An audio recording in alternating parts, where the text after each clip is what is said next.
కాఠిన్యాన్ని, వివాహ బంధమే ఒక అద్భుతమైనది, అది ఘనమైనది. తన విలువను కోల్పోవడానికి కారణం వివాహానికి ముందే ఉన్న సంబంధాలు. ఈరోజు వివాహాలు పడిపోవడానికి, కుంగిపోవడానికి, బీటలు పారడానికి కారణమవుతున్నాయి. Is it true or not? ఇది సత్యమా కాదా? We have to be very careful. We have to be very careful. అంతేకాదు, ఈరోజు పెళ్ళి లేకుండా లివ్ ఇన్ రిలేషన్షిప్ అనే భయంకరమైన విషయము ట్రెండింగ్లో నడుస్తుంది. నా కుమారుణ్ణి, నా కుమార్తెను ఆయా విదేశాలకు, ఆయా పట్టణాలకు వారి చదువులని, కెరియర్ అని వారిని పంపిస్తే తల్లిదండ్రులు ఇక్కడ కడుపు మార్చుకొని మీకు డబ్బులు పంపిస్తుంటే చాలామంది లివ్ ఇన్ రిలేషన్షిప్ అని చెప్తూ మ్యారేజ్కు దూరంగా మీరు శరీరేచ్ఛలను నెరవేర్చుకోవడం వల్ల వివాహపు విలువ కోల్పోతుంది. ఇది హృదయ కాఠిన్యం వలన తీసుకురాబడ్డది. అంతేకాదు, ఇంకా ఆ యొక్క పెళ్ళైన తర్వాత ఇల్లీగల్ అఫేర్స్ కూడా మన వివాహ బంధాన్ని మనము బీటలు బారేటట్లు చేస్తుంది. ఇప్పుడు ట్రెండింగ్లో ఉన్న వాటిని వింటే ఎంతో భయాన్ని కలుగచేస్తుంది. 20 years బ్యాక్ నేను భారతదేశం ఆ యొక్క కేరళ నుండి కాశ్మీర్ వరకు, గుజరాత్ నుండి అస్సాం వైపు, మొత్తము 4 వైపుల ప్రతి రాష్ట్రం వెళ్ళి నేను ఒక కౌన్సిలింగ్ ప్రోగ్రామ్కి ఒక మాస్టర్ ట్రైనీగా ఆయా సంఘాల్లో 100 మంది 50 మంది పాస్టర్లను పిలిచి, ఇదిగో ఇలా మారబోతుందని ఈ యొక్క సెక్షువల్ సిన్ గురించి, కుటుంబాల గురించి, వీటి గురించి మాట్లాడినప్పుడు అది చాలా తొందరపడ్డామనుకున్నాం. ఆ టైము లివ్ ఇన్ రిలేషన్షిప్ గురించి, లవ్ గురించి, అఫేర్స్ గురించి మాట్లాడుతున్నప్పుడు 20 సంవత్సరాల క్రితం మనం అనుకున్నాం our Indian society, Indian family strongest family అనుకున్నాం. కానీ ఈరోజు వింటూ ఉంటే బాధ కలుగుతుంది. ఈ కుమారుడైనా, ఈ కుమార్తె అయినా, నా బిడ్డలైనా they are doing like this అన్న ఫీలింగ్, మన గుండె పగిలిపోయే విషయాలు వినబడుతున్నాయి. ఈరోజు హృదయ కాఠిన్యం వలన తమ శరీరేచ్ఛలను నెరవేర్చుకోవడానికి దేవుడు సిద్ధపరిచిన ఈ ఘనమైన వివాహము నుండి బయటకు వెళ్ళి తమ జీవితాన్ని పాడు చేసుకుంటున్న వారు, ఆ ట్రెండింగ్లో ఉన్న ఆ హృదయ కాఠిన్యమైన పాప సంబంధమైన రిలేషన్స్ ఏంటో తెలుసా? 1 night స్టాండ్ అట. ఈ మధ్య 1 night స్టాండ్ అంటే తెలియని వారితో, ఎప్పుడు చూడని వారితో, ఇంకెప్పుడు కూడా భవిష్యత్తులో కాంటాక్ట్ ఉండాల్సిన అవసరం లేని వారితో గడపడం భయంకరం. Days are not good. అంత్య దినాల్లో ఉన్నాం. ఇవి మన వివాహ బంధాలని విలువను కోల్పోతున్న పరిస్థితులు ఇవి. ఫ్రెండ్స్ విత్ బెనిఫిట్స్ అనేది మరొక ట్రెండింగ్. ఇప్పుడు స్నేహాన్ని, ఫ్రెండ్షిప్ అనేది ఒక అద్భుతమైన విషయం. బాయ్స్కి బాయ్ ఫ్రెండ్స్, గర్ల్స్కి గర్ల్ ఫ్రెండ్స్ ఉండే కాలం ఒకప్పుడు.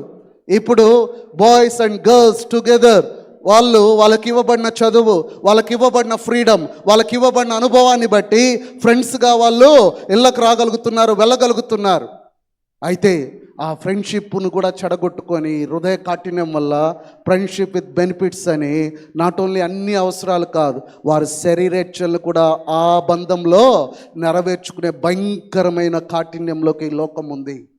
We need to be very careful. We need to very careful.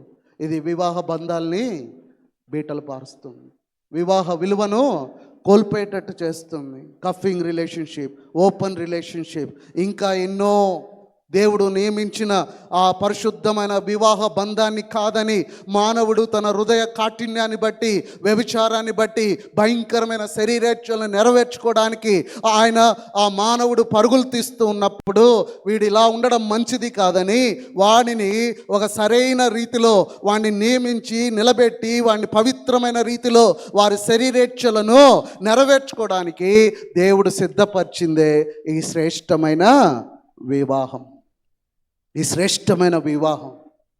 అర్థమవుతుందని నేను చెప్పేది? జాగ్రత్తగా వినండి. ప్రభువు ఈ మాటలు చెప్తూ అవుట్ సైడ్ మ్యారేజ్, అడల్టరీ వల్ల డైవర్స్ జరుగుతున్న పరిస్థితులు ఉన్నాయి. అనేక విషయాలు జరుగుతున్నాయి. పాపం చేసే తరం అనేకమైన రూపాల్లో పాపాన్ని చేస్తూ వివాహ బంధాన్ని చులకన చేసే పరిస్థితులు కలుగుతూ ఉన్నాయి. Marriages are made in heaven అంటారు, కానీ marriages need to be maintain on this earth. వివాహాలు పరలోకంలో జరుగుతాయట, కానీ వాటిల్ని మెయింటైన్ చేయాల్సిన బాధ్యత మన మీద ఉంది. ప్రభువు ఆ యొక్క 5వ వచనం నుండి ఆయన 6వ వచనం నుండి ఈ మాటలు మాట్లాడడం ప్రారంభిస్తాడు. మీరు అడగాల్సింది ఇది కాదయ్యా ప్రశ్న, పురుషుడు భార్యను విడనాడడం న్యాయమా, భార్య భర్తను వదిలి వెళ్ళిపోవడం న్యాయమా కాదు. మీరు అడగాల్సింది ద రియల్ క్వశ్చన్ ఏంటో తెలుసా? Why maintain a marriage? నేను వివాహాన్ని ఎందుకు మెయింటైన్ చేయాలి? వివాహంలో నేను ఎందుకు నిలబడాలి? నా భర్త నా భార్య విషయంలో నేను ఎందుకు ఈ మెయింటైన్ చేయాల్సిన అవసరం ఏంటి? నేను ఎందుకు తగ్గాలి? ఈరోజు బాధాకరమైన విషయము సంఘాల్లోనూ సమాజంలో జరుగుతున్నది ఏంటో తెలుసా? ఓపెన్గా ఎవరము కూడా డైవర్స్ తీసుకోవడం లేదు, కానీ సంఘ విషయంలో, సమాజ విషయంలో, పిల్లల ముందు, పిల్లల కోసమని అనేక మంది భార్యాభర్తలుగా నటిస్తూ ఉన్నారు. జీవించడం కన్నా భార్యాభర్తలుగా నటిస్తున్నారు. ఇది డైవర్స్ కన్నా భయంకరం. They have different. నీ ఫైనాన్స్ నీది, నా ఫైనాన్స్ నాది. నీ రూమ్ నీది, నా రూమ్ నాది. నీ ఫోన్ నీది, నా ఫోన్ నాది. నీ జీవితం నీది, నా జీవితమో నాది. పిల్లల కొరకు మాత్రమే మనం తల్లిదండ్రులం, సమాజం కొరకు మాత్రమే భార్యాభర్తలం. ఇది విడాకుల కన్నా భయంకరమైన పాపం. కారణం ఏంటో తెలుసా? We never ask God why I have to maintain this marriage. నేను విసిగిపోయా. ఎన్నో సమస్యలు నా వివాహంలో వచ్చాయి, ఎన్నో కష్టాలు నా వివాహంలో ఎదుర్కొన్నాను, ఎన్నో శోధనలు నా జీవితంలో వచ్చాయి. అందుకనే నా భర్తను విడిచిపోవాలని ఆశ, నా భార్యను విడిచిపోవాలని ఆశ, ఇక్కడి నుంచి ఈ బంధం నుండి ఇక్కడి నుంచి వెళ్ళిపోవాలన్న బాధ ఉంది. కానీ నా చుట్టూ ఉన్న బాధ్యతలు, నా చుట్టూ ఉన్న బిడ్డలు, నా చుట్టూ ఉన్న పరువు, ప్రతిష్ట, ఈ కుటుంబ విలువలు, సంఘంలో పేరు, వీటన్నిటికీ కూడా ఏం చేసుకుంటున్నామంటే పైకి భార్యాభర్తలుగా నటిస్తున్న వాళ్ళమే ఎక్కువైపోయాం. ఇది చాలా బాధాకరమైన విషయం. ఇది చాలా కఠినమైన విషయం. ఇక్కడ ప్రభు అంటున్నాడు, నేను విడనాడడం, వివాహ బంధంలో పడిపోవడం కాదు, పడిపోవడం న్యాయమని అడగడం కాదు. ఆ వివాహాన్ని ఎలా మెయింటైన్ చేయాలో అడగండి, ఎలా నిలబెట్టుకోవాలో అడగండి, ఎలా దాన్ని ముందుకు తీసుకెళ్ళాలో అడగండి. ఈరోజు మనమందరము కూడా ఇక్కడ వివాహమైన వాళ్ళు ఉన్నారు, వివాహం కావలసిన వారు ఉన్నారు. వివాహము భారమైంది కాదు. వివాహము ఒక గొప్ప పర్పస్తో, ఒక గొప్ప ఉద్దేశంతో దేవుడు వివాహ బంధాన్ని మన మధ్యకు తీసుకొచ్చాడు. దాన్ని మనం అర్థం చేసుకోవాలి. చూడండి, 6వ వచనాన్ని మనం జాగ్రత్తగా చూస్తే, 6వ వచనం ఎలా నేను మెయింటైన్ చేయాలి ఈ యొక్క వివాహ బంధాన్ని, ఈ వివాహ జీవితాన్ని నేను ఎలా మెయింటైన్ చేయాలి? 6వ వచనం చూద్దాం. సృష్టి ఆది నుండి దేవుడు వారిని పురుషునిగాను స్త్రీగాను కలుగ చేశాను. ప్రియదేవుని బిడ్డలారా, వివాహ బంధంలో ఒక భార్య, ఒక భర్త, భార్య స్త్రీ, భర్త పురుషుడు. ఇప్పుడు హృదయ కాఠిన్యం వల్ల ఎలా ప్రశ్న అడగాల్సి వస్తుందంటే, అన్నా నాకు పెళ్ళి కుదిరింది అన్నాడు అనుకో, ఎక్కడి నుంచో, ఎవర్రా? ఇంతకుముందు అబ్బాయి అడిగాడు అనుకోండి, ఏమనేవాళ్ళం? అమ్మాయి ఎవరు అని అడిగేవాళ్ళు. ఇప్పుడు ట్రెండ్ ఎట్ అయిపోయిందంటే అమ్మాయా అబ్బాయి అని అడగాల్సిన పరిస్థితి ఉంది కొన్ని దేశాల్లో. పెళ్ళి కుదిరింది అంటే మన దేశంలో ఏం అడుగుతున్నాం? అమ్మాయి ఎవరు? అబ్బాయి అన్నాడు అనుకో, అమ్మాయి ఎవరు అని అడుగుతున్నాం. అమ్మాయికి పెళ్ళి కుదిరిందంటే ఏం అడుగుతాం? అబ్బాయి ఎవరు అని అడుగుతాం. అది కామన్ కదా. కొన్ని దేశాల్లో పరిస్థితి ఎట్టుందంటే పెళ్ళి కుదిరింది అంటే అమ్మాయా అబ్బాయా.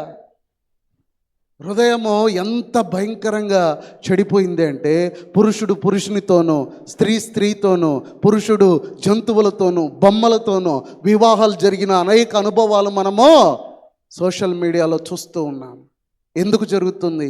దేవుడు సృష్టి ఆది నుండి దేవుడు వివాహంలో ఉండడానికి స్త్రీగాను పురుషునిగాను చేశాడు.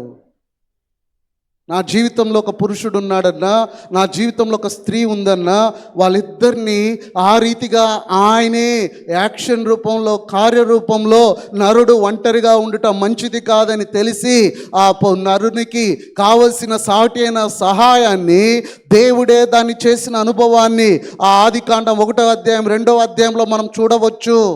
ఆయన చేసినప్పుడు ఒక పురుషుని ఒక స్త్రీని చేశాడు. అది ఆయన కార్యము.